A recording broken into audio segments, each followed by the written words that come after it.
जय हिंद दोस्तों, नमस्कार। बात कर लेते हैं दिन भर की सारी बड़ी खबरों की, जहां सबसे पहले आपको बताएंगे हफ्तों से चल रही सुगबुगाहट के बाद यूक्रेन के राष्ट्रपति व्लादिमीर जेलेंस्की से आखिर डोनाल्ड ट्रंप की हो ही गई मुलाकात। लेकिन मुलाकात के दौरान जो हंगामा मचा है दोस्तों, वाकई में पूरी दुनिया हर काम को छोड़कर जेलेंस्की और डोनाल्ड ट्रंप के बीच वाद विवाद देखने में लग गई। जी हाँ दोस्तों, डोनाल्ड ट्रंप ने जेलेंस्की को दे दी बहुत बड़ी धमकी, कह दिया आज से आपके बुरे दिन शुरू। तो उधर जेलेंस्की ने भी डोनाल्ड ट्रंप को एक एक लाइन पर दिया तगड़ा और करारा जवाब। दोस्तों बताएंगे सबसे बड़ी खबर जेलेंस्की और डोनाल्ड ट्रंप के बहस की, तो वहीं बताएंगे इधर चल रही थी डोनाल्ड ट्रंप और जेलेंस्की के बीच बैठक, तो उधर यूक्रेन को बड़ा झटका दे दिया यूनाइटेड नेशन ने, सहायता पर लगा दी रोक। जी हाँ, वहीं आपको बताएंगे मोहम्मद यूनुस का क्या है म्यांमार प्लान, रखाइन में अराकान आर्मी से मिलाया हाथ, रोहिंग्या मुस्लिमों को वापस भेजने की शुरू है तैयारी। जी हाँ, वहीं दूसरी ओर मोहम्मद यूनुस से आर पार के मूड में है बांग्लादेश के सेना प्रमुख, पाकिस्तान से नजदीकी बढ़ाकर जनरल जमान का 12 कर दिया यूनुस ने हाय। जी हाँ, तो वहीं जैसे दिल्ली चुनाव से पहले आम आदमी पार्टी के मुखिया पर चलाया केस, सिमिलरली वैसे ही अब बिहार से भी बड़ी खबर निकलकर सामने आ रही है। दोस्तों एक से एक बड़ी खबर आपको बताने वाले हैं, बस आप वीडियो के लास्ट तक बने रहिएगा। और खबरों में आगे बढ़ने से पहले देश भारत का और भारतीय सेना का निरंतर समर्थन करते हैं तो इस वीडियो को लाइक करके, चैनल को सब्सक्राइब करके, बेल आइकन दबा के जय हिंद अवश्य कह दीजिएगा कमेंट में। अब बात कर लेते हैं पहली और सबसे बड़ी खबर की, जहां सुलह कराने मिले ट्रंप और जेलेंस्की आपस में ही उलझ गए। जी हां, व्हाइट हाउस में मचा हंगामा, बैठक हुई रद्द। दोस्तों वापस चले गए मिस्टर जेलेंस्की। बता दें अमेरिकी राष्ट्रपति डोनाल्ड ट्रंप और यूक्रेन के राष्ट्रपति व्लादिमीर जेलेंस्की के बीच शुक्रवार को ओवल ऑफिस में तीखी नोकझोंक हुई। बता दें कि दोनों नेता यूक्रेन में चल रही जंग के समाधान को लेकर हफ्तों से चल रही चर्चा के बाद मिले थे। बीते कुछ दिनों से रशिया के प्रति अमेरिकी राष्ट्रपति के बदलते सुर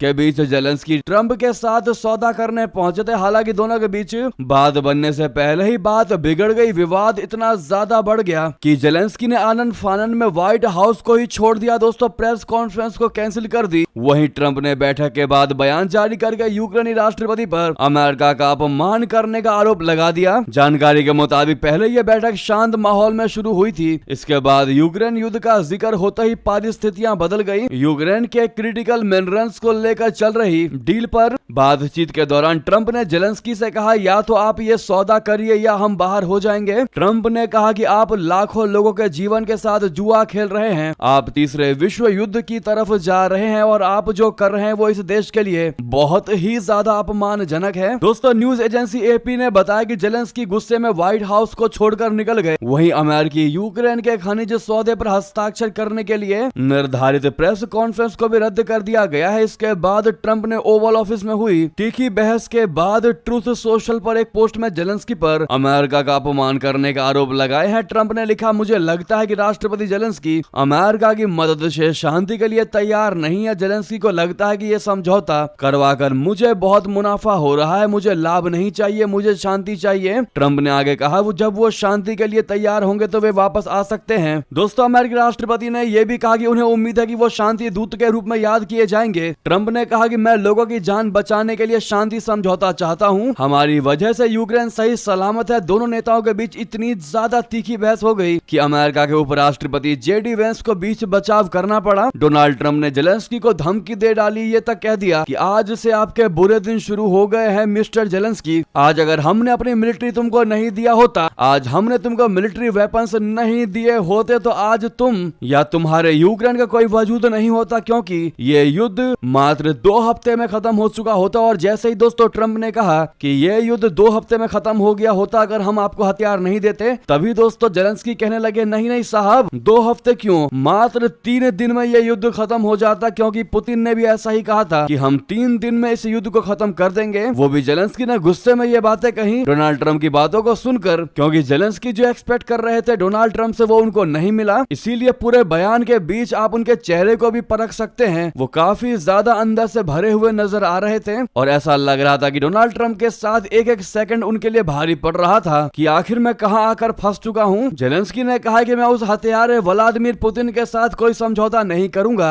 क्योंकि कोई गारंटी नहीं है आज मैं उसके साथ सीज फायर कर लूं, लेकिन क्या गारंटी है कि वो 4 दिन भी सीज फायर चलाएंगे। हो सकता है 5वें दिन वो फिर से गोलीबारी कर दें। ऐसे में अपने मारे गए लाखों सैनिकों की उस मौत के लिए पुतिन के साथ समझौता तो नहीं ही करूंगा। बहरहाल दोस्तों, कौन सही कौन गलत ये फैसला आप अवश्य करिएगा, कमेंट में बताइएगा कि यहाँ पर कौन सही और कौन गलत है। क्योंकि जैसा कि जेलेंस्की को इनवाइट किया गया था डोनाल्ड ट्रंप के द्वारा, और कुछ लोग कह रहे हैं कि अमेरिका में बुला करके ऐसा बर्ताव जेलेंस्की के साथ किया जाना वाकई में डोनाल्ड ट्रंप ने बहुत गलत किया। तो कई लोग कह रहे हैं कि डोनाल्ड ट्रंप ने अपनी बात रखी, जेलेंस्की का ही बिहेवियर खराब था। लेकिन दोस्तों, ऐसे में अब आपकी क्या राय है, कमेंट में अवश्य बताइएगा। और सामने लाइक का बटन है, अभी तक लाइक नहीं किया है इस वीडियो को तो जरूर दबाइएगा लाइक। दोस्तों, साथ ही साथ आपको बता दें, जब मिस्टर डोनाल्ड ट्रंप और यूक्रेन के राष्ट्रपति जेलेंस्की की मीटिंग चल रही थी, इसी बीच यूक्रेन को बड़ा झटका दे दिया यूनाइटेड नेशन ने, उनकी सहायता पर रोक लगा दी। दोस्तों, यूक्रेन के राष्ट्रपति जेलेंस्की के अमेरिका दौरे के बीच संयुक्त राष्ट्र यानी यूनाइटेड नेशन ने कई यूक्रेनी क्षेत्रों में वित्तीय सहायता कार्यक्रमों को निलंबित कर दिया है। यूएन महासचिव गुटेरेस ने कहा कि अमेरिका से समर्थन में कमी के कारण वित्तीय सहायता कार्यक्रमों को निलंबित किया गया है। इससे पहले अमेरिका से समर्थन में कमी पर महासचिव गुटेरेस ने अमेरिकी सरकार से अपने आदेश पर पुनर्विचार करने का आग्रह किया था।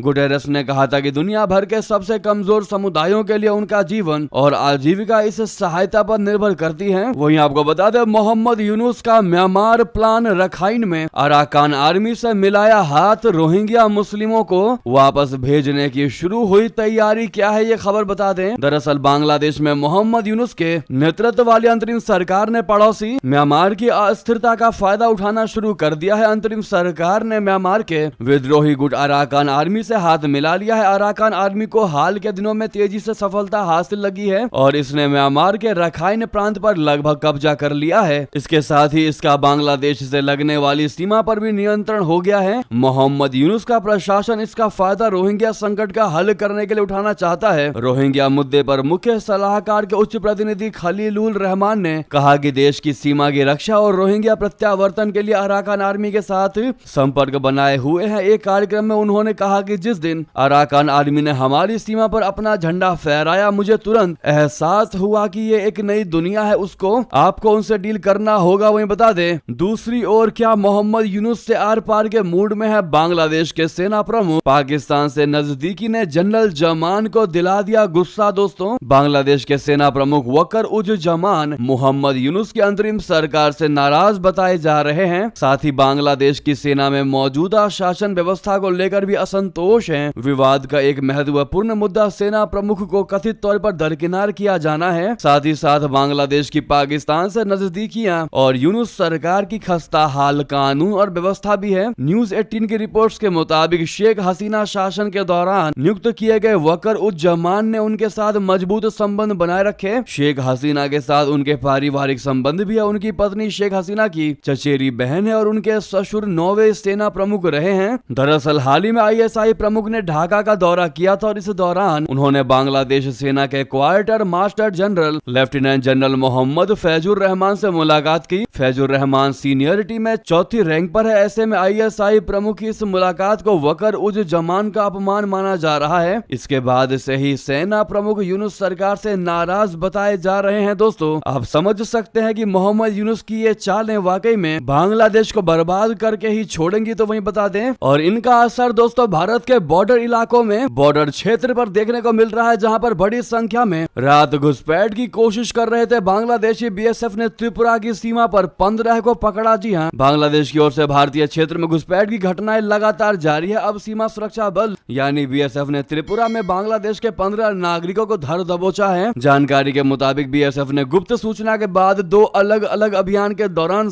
रात 7 बच्चों समेत बांग्लादेश के 15 नागरिकों को पकड़ लिया है। इसके साथ ही 3 भारतीय दलालों को भी गिरफ्तार किया गया है। दोस्तों, ये दलाल बांग्लादेशियों को कथित रूप से भारतीय क्षेत्र में प्रवेश कराने में मदद कर रहे थे। शुक्रवार को BSF ने एक अन्य स्थान पर छापेमारी की और 2 अन्य बांग्लादेशियों को भी हिरासत में ले लिया। जानकारी के मुताबिक इन 2 बांग्लादेशियों को उस वक्त पकड़ा गया जब वे अपने देश वापस लौटने के लिए सीमा पार करने की कोशिश कर रहे थे। जी हाँ, तो वहीं नेक्स्ट खबर आपको बता दें, जहां पाकिस्तान के बाद अब भारत का यह पड़ोसी देश FATF की ग्रे लिस्ट में हुआ शामिल। क्या है आखिर ड्रैगन की ये कारस्तानी, आपको बता दें, पड़ोसी देश नेपाल को फाइनेंशियल एक्शन टास्क फोर्स यानी FATF की ग्रे लिस्ट में डाल दिया गया है। इसके पीछे चीन के साथ उसके नजदीकी और उसके पैसे का दुरुपयोग करना एक वजह बताई जा रही है। इसके अलावा नेपाल FATF के सवालों का कोई संतोषजनक जवाब नहीं दे पाए। दोस्तों न्यूज 18 की रिपोर्ट में टॉप इंटेलिजेंस सोर्स के हवाले से बताया गया है कि यह नेपाल के चीन की ओर झुकाव को रोकने के लिए पश्चिम की ओर से उठाया गया कदम हो सकता है। पश्चिम समझता है कि नेपाल चीन का उपनिवेश बन रहा है। कई अज्ञात कंपनियां और संस्थाएं हैं जो नेपाल से अज्ञात जगहों पर पैसे भेज रही हैं। सूत्रों ने यह भी कहा है कि पश्चिमी देश इस बात से परेशान है कि उग्रवाद के दौरान पीड़ित लोगों का विपक्षी नेता प्रचंड के दबाव की वजह से पुनर्वास नहीं किया जा सका है। दोस्तों वहीं बता दें, हिंद महासागर क्षेत्र में सीमाएं लांघ रहा चाइना पर भारत हद में रखना जानता है। नौसेना प्रमुख ने बड़ी चेतावनी दी चीन को। दोस्तों भारत के नौसेना प्रमुख एडमिरल दिनेश के त्रिपाठी जी ने शुक्रवार को कहा है कि चीन पिछले कुछ दशकों में हिंद महासागर क्षेत्र में अपनी उपस्थिति बढ़ा रहा है और चीनी सेना के 6-8 पोत किसी भी समय वहां मौजूद रहते हैं। इस दौरान उन्होंने पड़ोसी देश को चेतावनी भी जारी कर दी है कि भारत जानता है कि इसकी हद कहां है। नौसेना प्रमुख ने कहा है कि यह आधी से अधिक लड़ाई जीतने के बराबर है।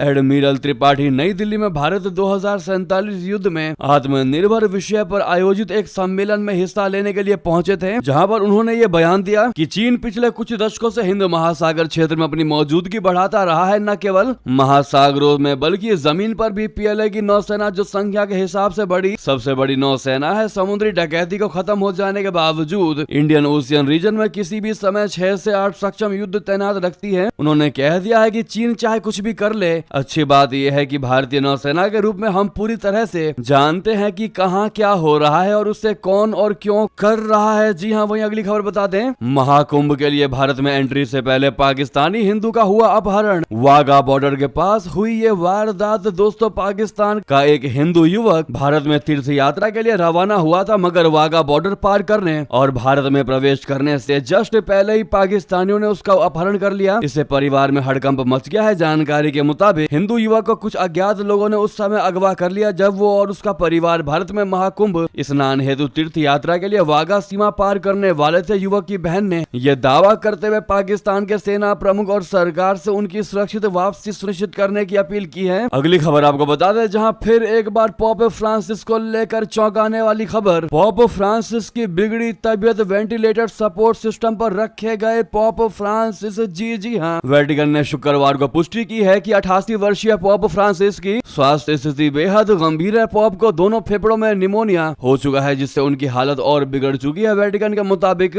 शुक्रवार को पोप को सांस लेने में अत्यधिक समस्या का सामना करना पड़ा, जिससे उनकी सेहत और भी ज्यादा खराब हो गई। पोप फ्रांसिस को 14 फरवरी को रोम के जेमेली अस्पताल में भर्ती कराया गया, जहां बाद में उनके दोनों फेफड़ों में निमोनिया का पता चला। चिकित्सकों ने बताया कि शुक्रवार दोपहर पोप की स्थिति में और गिरावट आई और उन्हें नॉन इन्वेसिव वेंटिलेशन सपोर्ट दिया गया। इस सपोर्ट का इस्तेमाल उन लोगों के लिए किया जाता है जिन्हें कुछ समय के लिए वेंटिलेटर की आवश्यकता होती है, लेकिन जिन्हें इनब्यूटेशन की आवश्यकता होती है उनको नहीं दिया जाता। वाकई में दोस्तों पोप फ्रांसिस की हालत गंभीर होती जा रही है। वहीं बता दें, वेंस ने स्वीकार की है पोप फ्रांसिस की आलोचना। कहा धर्म गुरुओं को ना बनाया जाए सोशल मीडिया पर बहस का हिस्सा। जी हाँ, अमेरिकी उपराष्ट्रपति जेडी वेंस ने पोप फ्रांसिस की उस आलोचना को स्वीकार किया जिसमें उन्होंने डोनाल्ड ट्रंप प्रशासन द्वारा अवैध रूप से प्रवेश करने वाले प्रवासियों के खिलाफ की गई कार्रवाई पर नाराजगी जताई थी। हालांकि वेंस ने इस पर कोई खास जवाब नहीं दिया और न ही पोप फ्रांसिस के बयान पर चर्चा की। वेंस ने कहा ये वे नहीं चाहते हैं कि लोग ये तय करें कि कौन सही है और कौन गलत, लेकिन वो अपनी राय का बचाव करते रहेंगे। इस दौरान वेंस ने यह भी कहा कि धर्म गुरुओं को सोशल मीडिया पर बहस का हिस्सा तो किसी भी कीमत पर नहीं बनाए दिया जाना चाहिए। वहीं बता दें, क्या सियासी विरोधियों को खत्म करने का है ये तरीका? चीन का एक और मंत्री 2 महीने से लापता। दोस्तों अब उनकी खबर निकलकर सामने आई है। बता दें, चीन की सियासी गलियारों में एक बार फिर रहस्यमय और सस्पेंस का माहौल बना हुआ है। उद्योग और सूचना प्रौद्योगिकी मंत्री जिन झुआंग लोंग अचानक 2 महीने से लापता हैं और अब राष्ट्रपति जिनपिंग ने उन्हें उनके पद से हटा दिया है। 27 दिसंबर 2024 को आखिरी बार सार्वजनिक रूप से नजर आए थे, लेकिन इसके बाद से ही उनकी कोई खबर नहीं मिल रही है। उनके अचानक लापता होने से बीजिंग में हड़कंप मच गया हुआ है। कई तरह के सवाल खड़े हो रहे हैं। क्या यह भ्रष्टाचार विरोधी अभियान का हिस्सा है या सत्ता के भीतर चल रही किसी गहरी हलचल का संकेत? झुआंग लोंग को चीन के एविएशन इंडस्ट्री को बढ़ावा देने के लिए जाना जाता था। उन्होंने देश को टेक्नोलॉजी पावर बनाने में भी अहम योगदान दिया, लेकिन अचानक गायब होने के बाद अब उनके खिलाफ भ्रष्टाचार जांच की अटकलें लगाई जा रही हैं। दोस्तों वहीं आपको बता दें, पाकिस्तान से बड़ी खबर। चैंपियंस ट्रॉफी टूर्नामेंट के बीच स्टेडियम के बाहर से हथियार से लैस संदिग्ध हुआ गिरफ्तार, जिसने वाकई में सबको चौंका कर रख दिया दोस्तों। पाकिस्तान में चल रहे चैंपियंस ट्रॉफी टूर्नामेंट के बीच रावलपिंडी क्रिकेट स्टेडियम के बाहर सुरक्षा कर्मियों ने हथियार बंद एक संदिग्ध को पकड़ा है। जानकारी के मुताबिक खुफिया इनपुट के आधार पर कार्रवाई करते हुए कानून प्रवर्तन एजेंसियों ने गुरुवार को दोपहर में रावलपिंडी क्रिकेट स्टेडियम से लगभग 1 किलोमीटर दूर फैजाबाद के पास एक संदिग्ध व्यक्ति को गिरफ्तार किया। जी हाँ, सूत्रों के मुताबिक पेशावर के रहने वाले हजरत जमाल के रूप में पहचाने गए संदिग्ध के पास से एक लोडेड बंदूक और एक संदिग्ध जैकेट बरामद की गई है। बाद में उनको गिरफ्तार करके पुलिस स्टेशन लाया गया है, जहां पर जांच चल रही है। वाकई में इस खबर ने सबको चौंका दिया है, क्योंकि इसी से पहले पाकिस्तान में मस्जिद में जोरदार बम धमाका हुआ था, जिसमें 5 लोगों की मौत की खबर थी और 20 से भी ज्यादा लोग गंभीर रूप से घायल हुए थे। जी हाँ, और इस ब्लास्ट में मदरसा में फादर ऑफ तालिबान का बेटा हामिदुल हक्कानी की मौत हुई है, जो दिवंगत मौलाना समी उल हक के बेटे हैं। मौलाना समी उल हक को तालिबान का जनक भी कहा जाता है। प्रांतीय सरकार ने एक आधिकारिक बयान में हमले की पुष्टि की है। पाकिस्तान के प्रधानमंत्री शहबाज शरीफ ने हमले की निंदा की और अधिकारियों को घायलों को सर्वोत्तम संभव उपचार उपलब्ध कराने का आदेश दिया। तो वहीं अगली खबर बताते हैं, 4 साल पहले अमेरिका ने की खता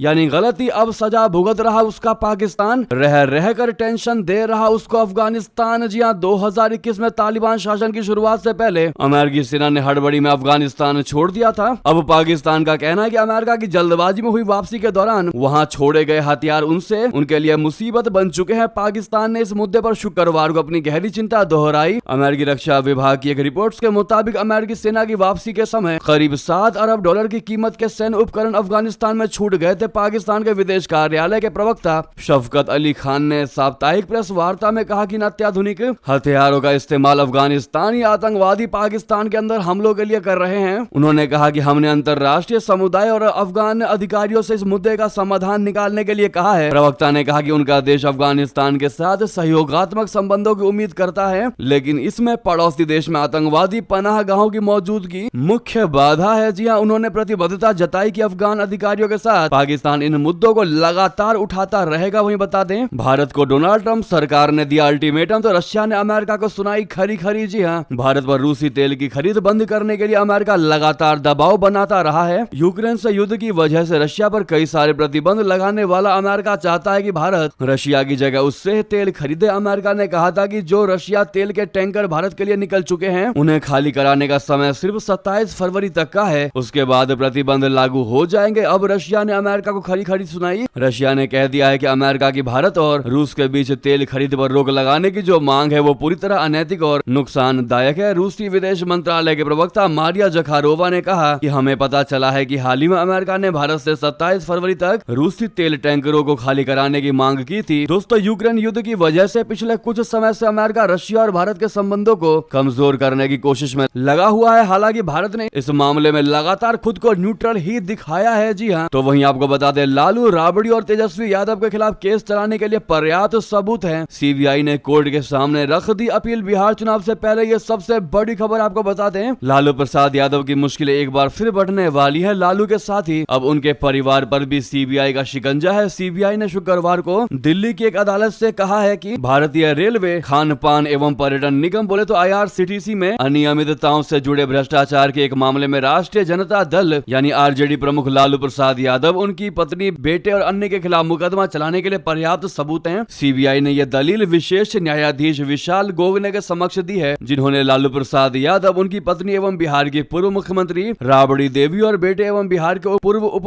मुख्यमंत्री तेजस्वी यादव तथा अन्य के खिलाफ मामले में आरोपों पर दलीलें सुनना शुरू कर दिया है। मामले में लगाए गए आरोपों में आपराधिक साजिश, धोखाधड़ी और भ्रष्टाचार शामिल है, जिसके लिए अधिकतम 7 साल की जेल की सजा हो सकती है। अदालत ने कहा है कि आरोप के पहलू पर सीबीआई की ओर से आंशिक दलीलें सुन ली गई हैं। सीबीआई की ओर से आगे की दलीलें पेश करने के लिए आज की तिथि निर्धारित की जाती है। दोस्तों, ऐसे में आप अंदाजा लगा सकते हैं कि सीबीआई भी तब जाकर के दोस्तों एक्टिव हुई है इस मामले में जब बिहार चुनाव आने वाले हैं। सेम इसी तरीके से आम आदमी पार्टी को लेकर दिल्ली चुनाव से पहले केजरीवाल को भी लपेट दिया गया था। हालांकि बिल्कुल सही सबूत पेश किए जाते हैं, हम उन चीजों की बात नहीं कर रहे, लेकिन आप कुछ ना कुछ अंदाजा लगा सकते हैं कि चुनाव से पहले ही विपक्षियों को उनके किए की सजा दिलवाई जाती है, जो कहीं ना कहीं बिहार चुनाव में और बीजेपी फिर एक बार हीरो की तरह उभर कर सामने आने वाली है जनता के सामने। आपकी इस पर क्या राय है दोस्तों, कमेंट करके अवश्य बताइएगा। अगली खबर की बात करते हैं, जहां CAG रिपोर्ट में हुए बहुत बड़े खुलासे। 21 मोहल्ला क्लिनिकों में शौचालय नहीं, कोविड फंड का पूरा इस्तेमाल भी नहीं नहीं हुआ। जी हाँ, नियंत्रक एवं महालेखा परीक्षक कैग ने शुक्रवार को विधानसभा में पेश अपनी रिपोर्ट में दिल्ली के चिकित्सा बुनियादी ढांचे की गंभीर खामियों की ओर इशारा किया। रिपोर्ट के मुताबिक कोविड महामारी के दौरान केंद्र द्वारा प्रदान किए गए धन का बहुत कम उपयोग हुआ और इसके साथ ही कर्मचारियों की भारी कमी और बड़ी सर्जरी के लिए लंबी प्रतीक्षा अवधि की भी समस्या सामने आई। सीएजी की ये रिपोर्ट दिल्ली की सत्तारूढ़ भाजपा द्वारा पेश की जाने वाली कई रिपोर्टों में से एक है, जिसे पूर्ववर्ती आम आदमी पार्टी यानी आप सरकार के खिलाफ भ्रष्टाचार के सबूत के तौर पर पेश किया जा सकता है। जी हाँ दोस्तों, रिपोर्ट में मोहल्ला या पड़ोस क्लिनिकों की हालत को भी खतरनाक बताया गया, जो कि पहले की सरकार की प्रमुख योजना थी। तो उधर सीएम रेखा गुप्ता ने कहा, मैं बनिया हूँ, एक भी पैसा बर्बाद नहीं होने दूंगी। दिल्ली की मुख्यमंत्री रेखा गुप्ता ने विधानसभा में उपराज्यपाल के अभिभाषण पर चर्चा के दौरान ये बड़ा बयान दिया। उन्होंने कहा कि दिल्ली की जनता से किए गए हर वादे को पूरा करना उनकी सरकार की प्राथमिकता है। उन्होंने पिछले सरकार पर निशाना साधते हुए कहा कि अब विधानसभा को जनता के हित में नीति निर्माण के लिए इस्तेमाल किया जाएगा, न कि सिर्फ प्रचार के लिए। रेखा गुप्ता ने कहा कि हमने शपथ ग्रहण समारोह के बाद किसी तरह का जश्न नहीं मनाया, बल्कि उसी दिन कैबिनेट की बैठक बुलाकर दिल्ली में लंबित पड़ी आयुष्मान योजना को लागू किया। इसके बाद हमने यमुना आरती करके ये संकल्प लिया है कि यमुना की सफाई हमारी प्राथमिकता रहेगी। तो वहीं दोस्तों आपको बता दें, फरवरी के अंत में बारिश और बर्फबारी, मार्च के महीने में कैसा रहेगा मौसम, कितनी पड़ेगी गर्मी, बता दें। फरवरी महीने के अंत में मौसम ने एक बार फिर करवट लिया है। दिल्ली, एनसीआर, उत्तर प्रदेश, हरियाणा में बारिश हुई। पहाड़ी राज्यों हिमाचल प्रदेश, उत्तराखंड और जम्मू कश्मीर में भारी बर्फबारी देखी गई। मौसम विभाग ने शुक्रवार को कहा कि भारत में मार्च का महीना सामान्य से अधिक गर्म रहने की संभावना है। इस दौरान गर्म हवाएं भी चलेंगी। ये देश भर में गर्मियों के आगमन का संकेत है। तो दोस्तों इसी बीच ये थी कि सारी बड़ी खबरें। आपको खबर कैसी लगी कमेंट में लिखकर अवश्य बताइएगा। लगे हाथ तो इस वीडियो को लाइक करके चैनल को सब्सक्राइब करके बेल आइकन दबा के कमेंट में जय हिंद अवश्य कह दीजिएगा। तो मिलते हैं आप अगली बड़ी खबर में। यहाँ तक बने रहने के लिए आप सभी का बहुत बहुत धन्यवाद। जय हिंद, जय भारत।